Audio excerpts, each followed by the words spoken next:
Bonjour à tous et bienvenue dans le 5e épisode de la saison 3 de Gaminerie, le podcast qui vous conseille des films à voir avec vos enfants. Aujourd'hui, nous allons parler de Super Grand Prix, un film d'animation qui nous plonge dans l'univers de la course automobile mettant en scène Ed et Edda, les mascottes du parc d'attractions allemand Europa Park. Autant vous dire que c'est normal si la tête des personnages ne vous dit rien.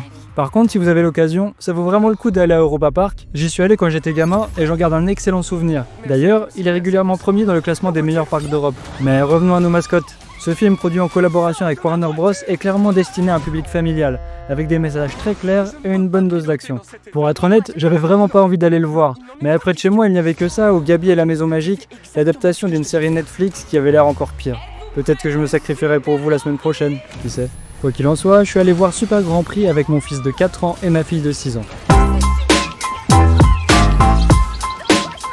Techniquement, le film tient la route, l'animation est fluide et de qualité, ce qui est essentiel pour un film basé sur la vitesse. La réalisation de Waldemar Fast parvient à créer des courses très prenantes et visuellement spectaculaires, notamment grâce à des décors européens revisités. Cependant, si l'animation est techniquement réussie, le design des personnages est générique, pas particulièrement beau, il manque d'originalité et ne marque vraiment pas les esprits. Mais avant d'aller plus loin, de quoi ça parle ? L'histoire suit Edda, une jeune souris pleine d'enthousiasme qui rêve de piloter, et son idole Ed, un pilote de légende. Lorsque Edda a l'occasion de participer à la grande compétition du Super Grand Prix, elle se retrouve sur la ligne de départ aux côtés de son héros. L'intrigue se concentre sur les défis de la course, la tricherie et la quête pour réaliser son rêve, tout en découvrant que les gens ne sont pas toujours ce qu'ils semblent être. Bon, commençons par ce qui marche. Les scènes de course.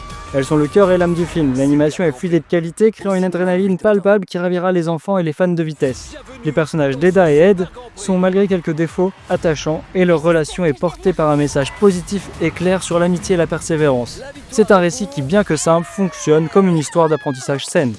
Cependant, le film s'essouffle dès qu'il lève le pied sur l'accélérateur. Le scénario est trop simpliste, une structure minimaliste qui sert uniquement de rampe de lancement pour les séquences d'action. Le manque d'idées de mise en scène originale, en dehors des circuits, se fait cruellement sentir, donnant parfois l'impression d'une longue cinématique de jeu vidéo plutôt que d'un film d'animation riche. On a vraiment l'impression des fois de se retrouver devant un mauvais épisode de Pas de Patrouille. Un autre gros défaut est l'humour complètement raté. Les tentatives de gags et de dialogues comiques tombent majoritairement à plat, à un tel point que c'en est presque gênant. Enfin, comme je disais en intro, si l'animation est techniquement réussie, le design des mascottes manque d'originalité et d'attrait esthétique, les rendant complètement génériques. Mais bon, cela n'empêchera pas vos enfants de passer un super moment devant ce film, ni vraiment bon ni vraiment mauvais, que l'on peut voir sans problème à partir de 3-4 ans. En conclusion, Super Grand Prix est un film qui file à toute allure sans laisser de traces mémorables. Si vos enfants sont passionnés de voitures et de vitesse, ce film est un bon divertissement qui délivre un message sain. En revanche, si vous espérez un scénario riche ou une comédie efficace pour toute la famille, vous risquez d'être carrément déçus. Et je vous conseille plutôt d'aller revoir Cars ou Turbo. Bon voilà, c'est fini. Abonnez-vous pour ne louper aucun épisode, que ce soit sur les plateformes d'écoute ou sur ma chaîne YouTube. Laissez-moi des commentaires ou des pouces bleus ou des likes ou je sais pas quoi, mais là je me sens vraiment seul. N'hésitez vraiment pas, je réponds à tous les messages. Bon, c'est facile parce que jusque là j'en ai eu que 3. Ça fait environ un par an. Mais bon, j'aime bien faire ça. Mais donnez-moi du courage quand même. Allez, à bientôt.